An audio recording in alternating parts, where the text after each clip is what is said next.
Welcome back to my channel. ನಾನು ನಿಮ್ಮ ಪ್ರೀತಿಯ ಅನನ್ಯ.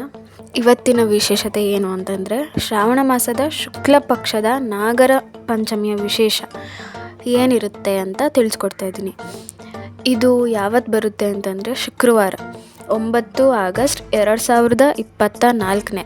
ತುಂಬ ಜನ ಈ ನಾಗರ ಪಂಚಮಿಯಲ್ಲಿ ಹುತ್ತಕ್ಕೆ ಹಾಲೆರಿತಾರೆ ಮತ್ತು ನಾಗರ ಕಲ್ಲಿಗೆ ಹಾಲೆರಿತಾರೆ.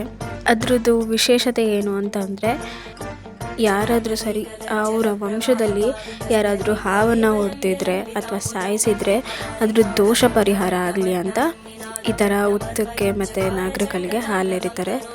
ಈ ಥರ ಮಾಡೋದ್ರಿಂದ ದೋಷ ಇರೋದು ಕಮ್ಮಿ ಆಗುತ್ತೆ ಹೊರತು ಫುಲ್ ಕಂಪ್ಲೀಟಾಗಿ ದೋಷನೇ ಹೊರ್ಟೋಗುತ್ತೆ ಅಂತ ಹೇಳೋದಕ್ಕಾಗಲ್ಲ.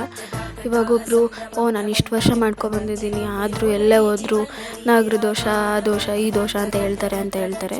ಬಟ್ ಈ ಥರ ಮಾಡೋದ್ರಿಂದ ದೋಷ ಕಮ್ಮಿ ಆಗುತ್ತೆ ಹೊರತು ಅದು ಕಂಪ್ಲೀಟಾಗಿ ಹೋಗ್ಬಿಡಲ್ಲ. ಈ ಸಲ ಬಂದಿರೋ ಶ್ರಾವಣ ಮಾಸದ ನಾಗರ ಪಂಚಮಿಗೆ ಒಂದು ವಿಶೇಷತೆ ಇದೆ. ಏನು ಅಂತಂದರೆ, ಪುಷ್ಯ ನಕ್ಷತ್ರದಲ್ಲಿ ಬರ್ತಿದೆ ಈ ನಾಗರ ಪಂಚಮಿ. ಅದಕ್ಕೆ ಈ ಪುಷ್ಯ ನಕ್ಷತ್ರದಲ್ಲಿದ್ದಾಗ ನಾನೊಂದು ಮಂತ್ರ ಹೇಳ್ತೀನಿ. ಆ ಮಂತ್ರನ ಯಥೇಚ್ಛವಾಗಿ ನಿಮ್ಗೆ ಅಲ್ಲಿ ಎಷ್ಟಾಗುತ್ತೋ ಅಷ್ಟು ನಾಳೆ ಟೈಮಿಂಗ್ಸು ಹೇಳ್ತೀನಿ. 11:12 ಅಷ್ಟರ ಒಳಗಡೆ ಯಥೇಚ್ಛವಾಗಿ ನಿಮ್ಗೆ ಅಲ್ಲಿ ಎಷ್ಟಾಗುತ್ತೋ ಅಷ್ಟು ಆದಷ್ಟು ಈ ಮಂತ್ರವನ್ನು ಹೇಳ್ಕೊಳ್ಳಿ.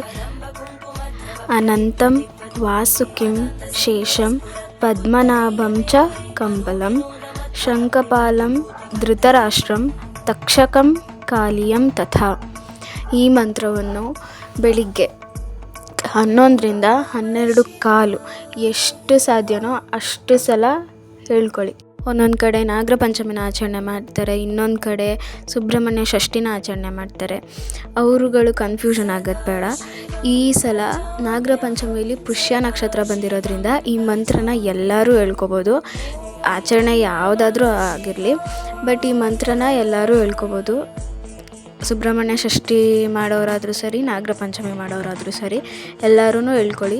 ಈ ಮಂತ್ರ ಹೇಳ್ಕೊಳ್ಳೋದ್ರಿಂದ ನಾಗದೋಷದಿಂದ ಆಗಿರೋ ಚರ್ಮ ಸಮಸ್ಯೆನೂ ಪರಿಹಾರ ಆಗುತ್ತೆ. ಇದು ಇವತ್ತಿನ ಇನ್ಫಾರ್ಮೇಷನ್ ಆಗಿತ್ತು. ಈ ಇನ್ಫಾರ್ಮೇಷನ್ ನಿಮಗೆ ಇಷ್ಟ ಆಗಿದ್ದಲ್ಲಿ please support me, please subscribe me. Thank you so much.